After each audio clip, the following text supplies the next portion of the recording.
dañ ciy dalal Omar Bun Khatab Gueye. mbokk yi korkoral ak yaxanal gi nguur gi ne da koy def ci alal mim réew di Sénégal yéene kaay bi di Walf Quotidien ne ndama ngi ci waaye gàccee ngi ci ndaxte nag loolu baaxul ci deru nguur gi def fi benn at képp gars yi commencé korkoral mbiri jafe loolu wàññi salaire dax ay liggéeykat ak nun ko mën a defee nun ko mën a tuddee loolu doonul lu gën te rafetul si seen der ki di Demba Moussa Dembélé di ab borom xam-xam goo xam ne xam-xam dafa màcc jëm ci wàllu koom ne loolu koy gënul moo tax syndicaliste yi ci juróom ak juróom-ñaareelu xëtu yéene kaay front de terre bi jatu ñuy soccat fas yéene taxaw jàkkaarlu nguur gi ndaxte li nguur gi namm bu dee ni def na ko loolu mun na jafe ci ñoom moo tax ñu fas yéene taxawaay boobu leen nguur gi am yéene kaay bi di La Tribune ne ñii di football ci mim réew di Sénégal ñoom mucc ñu ci yéene kaay Bougane Gueye Dany bi ne nguur gi ak ministre des sports dañoo yénne ab bataaxal fédération sénégalaise bu football ne ko lii di club Sénégal yi daan dem ci Afrique di coupé googu ñu doon amal ak yeneeni réew te nguur gi doon leen ci jàppale la nguur gi doon génnee di ko ci def téye na ko léegi équipe nationale yi rek la ñuy toppatoo ak di leen dimbali waaye club yi moom dañuy demal seen bopp loolu nag li ko indi mooy ñàkkum xaalis moo tax nguur gi sacrifié club bu Sénégal yi noonu la ko gars yi Bougane yi waxee laas ne club bu Sénégal yi kay lan doon tàqam ci ko te nguur gi doon lañ ko jox la nguur gi nangu du ñàkk Ousmane Sonko indi ci tontu tey ji ci assemblée nationale waaye waa APR ñi koy xaar ci yéenekaay bi di Walf Quotidien laas na kay gars yi Macky Sall yi kay fas yéene nañu taxaw xaar Ousmane Sonko ca assemblée nationale moom Sonko ca assemblée nationale Rewmi Quotidien ne dina janoo ak député yi ci fukk ci ay laaj yoo xam ne dinañ ko laaj Khalifa Ababacar Sall ne li am solo daal moo jox opposition bi kàddu ban mën a wax laaj yooyu nag fas yéene doon ay laaj yu tàng yoo xam ne fas yéeneen ko jébbal kii di Ousmane Sonko yéenekaay bi di l'évidence ne mbir mu du sedd de dina mel ne ci li bax du am ruxu bu sedd waaye nag opposition bi duñ fa doon Papa Ndiaye ndaxte nag lu waaye di bañ ku lu ëpp doole da la kaa tegul yéenekaay bi di l'info ne ndaxte bu dee ci fukk ci ay kàddu lan fay jël opposition bi ñaar kase la cay am loolu nag règlement intérieur bu assemblée nationale moo ko wax di kàddi Aliou Sarr doonoon député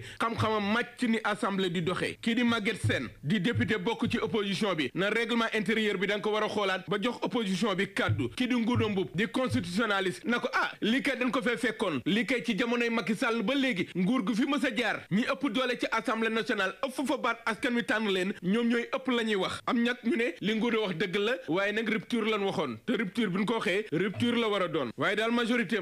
la minorité la minorité boobu le nag di njabootu kii di président Macky Sall yéenekaay bi di yor ne kenn ci ñoom ñu naan ko Daouda Faye jiite woon NDSS fukki at ak ñaar yu Macky Sall nekk ci nguur gi buur ak bumi la fa nekk woon collectif gi ëmb jàngalekat ya fa ne lu toll ci ñetti téeméer ak fanweer ak juróomi million lan fa luubal tan war ko leeral nag comité de gestion ba ak dogal yéen fa doon jël dañ ko doon jël ci yaama neex rek kenn daaw ko teg ci yoon gars yi Serigne Saliou Gueye ne loolu moo naqadi waa NDSS ci nitu président Macky Sall boobile xam ne moom ak Cheikh Oumar Anne benn lan woon benn bis moo ci des ñu egg ci bis bi ñu jagleel càmm gi fii ci mi réew du Sénégal boobu la bis ëllëg lay doon yéenekaay bi di Sud Quotidien dellu ci waat ci sàmm gi ak nguur gu bees gi na mu co taxawee jëm ci sàmm gi ci mim réew di Sénégal ndaxte càmm lu am solo la ci réew te lu mën a soqali réew la waaye Sénégal li mu koy jariñoo bariwul ndaxte investissement jëm ci koom giñ ci war a def defuñu ko ci lebal giñ leen war a lebal ngir ñu mën a càmm mën a jariñ réew mi amu ci ndox tamit mun mën a wëggee seeni jur amu fi wala boog bu amee doyul loolu lépp nag day tax jur gi woom ak wopp loolu ba tax du leen mën a jariñoo du ñàkk ëllëg ci yéenekaay bi di Sud Quotidien ci bis bi ñu jagleel sàmm gi nguur gi fas yéene cee taxaw ngir indi ci ay jubbanti ñu jubbanti lamb ji rang yi fas yéene jub loolu la bëgg moom kooku lee di Zarko ci yéenekaay bi di Tribune Sport moom Zarko mbër mi jóge ca Grand Yoff Zarko ne xeeb na di bëre benn ak benn ci lamb ji ndaxte jamono yi wóolu na boppam ñun ko Zarko loo bëgg mu ne tournoi boo xam ne moom Zarko da ciy ànd ak Balla Gaye Modou Lo ak Eumeu Sène ndaxte jamono yi wóolu na boppam ndaxte nag punkal lépp lu ko bëtam may fitam waru ko kaa xañ di leen fàttali Serigne Ousmane Ndiaye nekk tradipraticien bu yàlla may xam-xam lool ci wàllum pajum cosaan bari na lu ma koy présenté ci sama chaîne YouTube bi daw leen ci moom seeti ko yàlla may na ko xam-xam lool de macha allah numéro téléphone baa ngi nii mu ngi nekk Kër Massar